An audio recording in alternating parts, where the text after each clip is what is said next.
नमस्कार दोस्तों, आप सभी का स्वागत है हमारे आदिसागर यूट्यूब चैनल में। दोस्तों, शारदीय नवरात्रि में कन्या पूजन कब है, सप्तमी और अष्टमी कब है, नवमी कब है? 2024 में शारदीय नवरात्रि पर कन्या पूजन कैसे करें और क्या है कन्या पूजन का शुभ मुहूर्त? जानिए, कन्याओं को भोजन में दही जलेबी खिलाएं या घर का बना खाना या पूरी कचौरी या पक्का खाना? कन्याओं को कौन सी थाली में कौन से बर्तन में भोजन कराना चाहिए? कन्याओं को उपहार में क्या देना चाहिए और क्या नहीं? और ये भी जानिए, नवरात्रि में कलश के ऊपर जो नारियल होता है उसे तोड़कर कन्या को दें या गंगा में विसर्जित करें। जानिए सब कुछ इस वीडियो में, पर चाहे कुछ भी हो जाए, कन्याओं को ऐसा खाना तो गलती से भी मत खिला देना। पूरा परिवार बर्बाद हो जाएगा, व्रत टूट जाएगा, 9 दिन की सारी मेहनत पूजा पाठ का फल व्यर्थ चला जाएगा। साथ ही साथ जानिए किस उम्र की कन्याओं को देवी का स्वरूप माना जाता है। आज का वीडियो बहुत ही सुंदर है, लाइक करें और खूबसूरत वीडियो का लुत्फ उठाएं। दोस्तों, दुर्गा अष्टमी के इस पावन पर्व यानी नवरात्रि को 9 देवी अर्थात 9 कन्याओं को समर्पित है।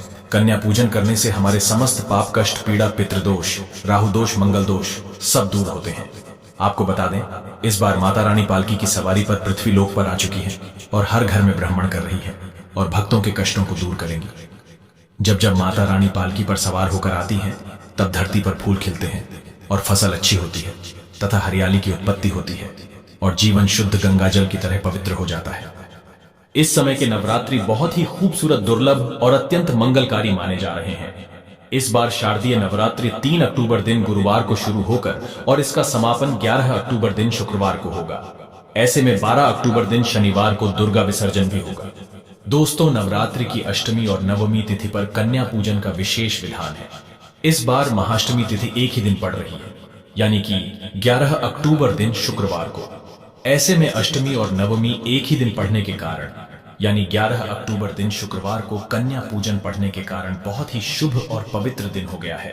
इस समय आप कन्या पूजन अवश्य ही करें। अष्टमी और नवमी एक ही दिन पड़ रही है, जो कि विशेष फलकारी होने वाला है। माता वैष्णो रानी की कृपा, मां जगदम्बा की कृपा आपको मिलने वाली है। आइए अब जानते हैं कन्या पूजन का शुभ मुहूर्त। शुभ मुहूर्त में कन्या पूजन करने से अलौकिक धन की प्राप्ति होती है, बल बुद्धि विद्या की प्राप्ति होती है, माता का आशीर्वाद विशेषकर भक्तजनों को प्राप्त होता है।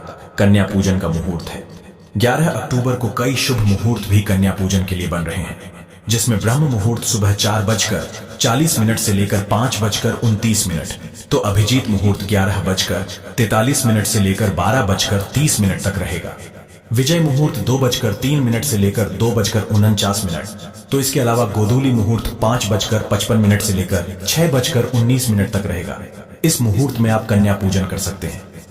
3 अक्टूबर से शारदीय नवरात्र शुरू हुए थे और 11 अक्टूबर को समाप्त होंगे। शास्त्रों में 9 दिनों के नवरात्रि को बहुत ही शुभ और मंगलकारी माना जाता है और वहीं 8 दिनों की नवरात्रि को अच्छा नहीं माना जाता। ऐसे में 10 दिनों के नवरात्रि बहुत ही शुभ माने गए हैं और 10 दिनों के नवरात्र शारदीय नवरात्रों को ही माना जाता है, क्योंकि इसमें 10वें दिन दुर्गा विसर्जन किया जाता है। जो लोग दुर्गा विसर्जन करते हैं तो उन्हें 10वें दिन भी व्रत का पालन अवश्य करना चाहिए, और जो लोग दुर्गा विसर्जन नहीं करते, माता की स्थापना नहीं करते, तो उन्हें 9वें दिन कन्या पूजन करना चाहिए। 9वें दिन ही व्रत का पारण करना चाहिए और 10वें दिन कन्या पूजन वह लोग करेंगे जिन्होंने विसर्जन के लिए माता की स्थापना की है।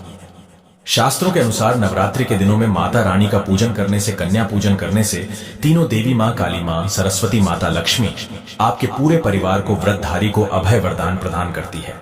श्रीधर की तरह सच्चे हृदय कोमल वाले व्यक्ति के सभी कष्टों का निवारण मां शीघ्र ही करती है। माता शेरावाली की पूजा करने से, उपासना से विनम्रता का विकास होता है। सभी कष्ट, दरिद्रता, दुख, कष्ट नष्ट हो जाते हैं। नवरात्रि में माता रानी का व्रत और पूजन किया जाता है, लेकिन नवरात्रि के दौरान सबसे ज्यादा महत्व होता है कन्या पूजन का, कन्या रानी का। कन्या हर घर में होती है, कन्या देवी है, कन्या मां है। कन्या संसार को चलने वाली, प्रकृति की सबसे अनमोल कहे जाने वाली विशेष देवी होती है। 9 देवियों का इनमें वास होता है। खासकर माता काली, माता सरस्वती, माता लक्ष्मी का स्थायी निवास होता है। इन्हें सताना नहीं चाहिए, इनकी सच्चे प्रेम भाव से पूजा, आराधना और इनकी सेवा करनी चाहिए। इनको खुश रखना चाहिए, इसीलिए शास्त्रों में कन्या पूजन का विधान है। दोस्तों, माना जाता है व्रत और उपासना से माता रानी इतना प्रसन्न नहीं होती है जितना कि कन्या पूजन से होती है। नवरात्रि में छोटी छोटी कन्याओं को माता रानी का स्वरूप माना जाता है। कन्याओं को भोग लगाया जाता है, उन्हें प्रसन्न किया जाता है और बदले में आशीर्वाद मांगा जाता है। कन्याओं को प्रसन्न करने के लिए गिफ्ट आदि उपहार वगैरह दिए जाते हैं।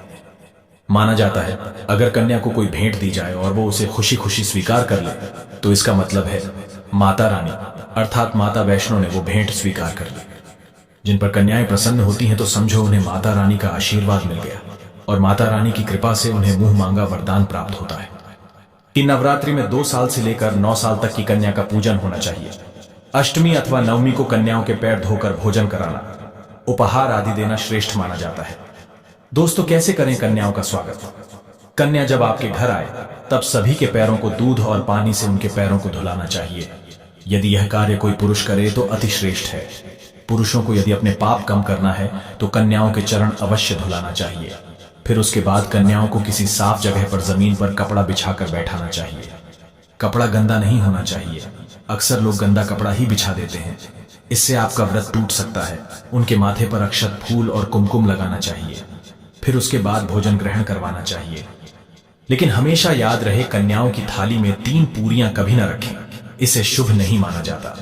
3 पूरियां तथा 3 रोटियां मरने वाले व्यक्ति के लिए निकाली जाती है और जेल में कैदियों के लिए दी जाती है। ऐसे में कन्याओं को उनकी थाली में 3 पूरी कभी न दें, लेकिन 1-2 करके पूरियां दे सकते हैं। इससे 3 संख्या बढ़ जाती है। दोस्तों, कन्याओं को खाना खिलाने के बाद अंत में कन्याओं के सर पर लाल चुनरी उड़ाना चाहिए और भोजन में आपको खीर, पूड़ी, हलवा, चना तथा आलू की सब्जी, छोले वगैरह की सब्जी खिलाना चाहिए। पनीर आदि भी खिलाया जा सकता है, लेकिन भूल से भी लहसुन और प्याज का इस्तेमाल कभी न करें, अन्यथा अनर्थ हो जाएगा। क्योंकि हमने शुरू में ही बताया है कि कन्याओं में माता लक्ष्मी, माता सरस्वती और माता काली का स्थान होता है। इसीलिए लहसुन प्याज उनकी थाली में ना परोसे, क्योंकि इस दिन माता जागृत अवस्था में होती है। अक्सर कई लोग कभी कभी ज्यादा ओवर स्मार्ट हो जाते हैं। वे कन्याओं को कुरकुरे का पैकेट, चिप्स वगैरह का पैकेट खिलाते हैं, जो कि घोर अनर्थ माना जाता है, क्योंकि इसमें लहसुन प्याज का इस्तेमाल होता है, जिसके कारण आपका व्रत खंडित हो सकता है। मां दुर्गा क्रोधित हो सकती है। जहां आपने 9 दिनों तक लहसुन प्याज का परहेज किया, लेकिन अंत में आपकी एक गलती पूरे व्रत को खंडित कर सकती है। कन्याओं को डब्बा बंद कोई भी ऐसी चीजें ना खिलाएं जिसमें लहसुन प्याज होता है। मार्केट में कई चीजें तो ऐसी होती हैं जिसके अंदर लहसुन प्याज का इस्तेमाल होता है, ऐसा आप कभी मत करना। दोस्तों, कई लोग कन्या पूजन में खाना घर पर नहीं बनाते और मार्केट से रेडीमेड लाकर ही खिलाते हैं तथा दही जलेबी खिलाते हैं, जो कि शुभ नहीं माना जाता। भले ही आप दही जलेबी खिला सकते हैं, परंतु माता को घर का बना हुआ शुद्ध भोजन ही अति प्रिय है। खासकर नवरात्रों के दौरान घर में पक्का खाना अवश्य बनाना चाहिए। माता रानी बहुत प्रसन्न होती है। घर का बना पक्का खाना ही कन्याओं को खिलाना चाहिए। हमेशा याद रखें, कन्याओं को प्लास्टिक के बने दोने में खाना नहीं खिलाना चाहिए।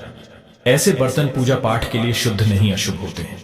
कन्याओं को हमेशा स्टील के बर्तन या पत्तों से बने बर्तनों में ही भोजन कराना चाहिए। मार्केट में पत्ते भी मिलते हैं। पत्तों की बनी जो थाल होती है, थालियां होती हैं, बहुत सस्ती मिलती है।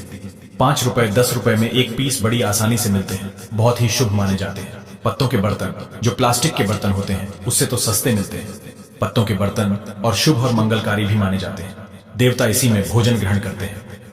दोस्तों, भोजन कराने के बाद कन्याओं की थाली में एक लौंग जरूर रखना चाहिए, क्योंकि लौंग देवी शक्ति तथा दुर्गा मां को बहुत प्रिय है।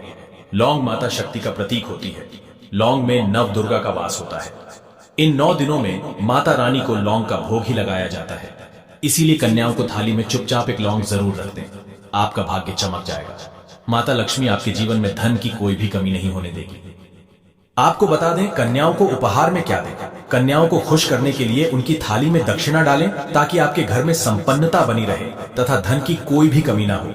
कन्याओं को कोई सुंदर गिफ्ट दे सकते हैं। शास्त्रों में बताया जाता है कि कन्या जितना खुश होती है, माता रानी उतना ही जल्द फल की प्राप्ति प्रदान करती है। ऐसे में आप कन्याओं को चॉकलेट बॉक्स दे सकते हैं तथा खूबसूरत कपड़े दे सकते हैं। याद रहे, काले कपड़े ना दें और स्टील के बर्तन भी गिफ्ट के तौर पर दे सकते हैं। याद रहे कि कन्याओं को लोहे का कोई भी सामान नहीं देना चाहिए। दोस्तों, जब कन्या अपने घर के लिए प्रस्थान करें तो उनके चरण जरूर छू लें और अपने मन में अपनी प्रार्थना को पूरा करें। सच्चे दिल से मांगी हुई इच्छा माता रानी अवश्य ही पूरी करती है। लेकिन याद रखना, चाहे कुछ भी हो जाए, कन्याओं को शुक्रवार के दिन उनकी थाली में खट्टी चीज कभी मत परोसना, क्योंकि इस दिन माता संतोषी का वार होता है। शुक्रवार मां संतोषी का वार है। उन 9 कन्याओं के साथ साथ माता संतोषी भी भोजन ग्रहण करने के लिए, अमृत ग्रहण करने के लिए आपके द्वारा आपके घर चली आती है। इसीलिए कन्याओं की थाली में खट्टे में जैसे कि आम, इमली की चटनी, खट्टे पदार्थ, नींबू की चटनी या नींबू की सलाद पानी, पूरी खट्टे पदार्थ, खट्टे फल आदि। शुक्रवार के दिन कभी थाली में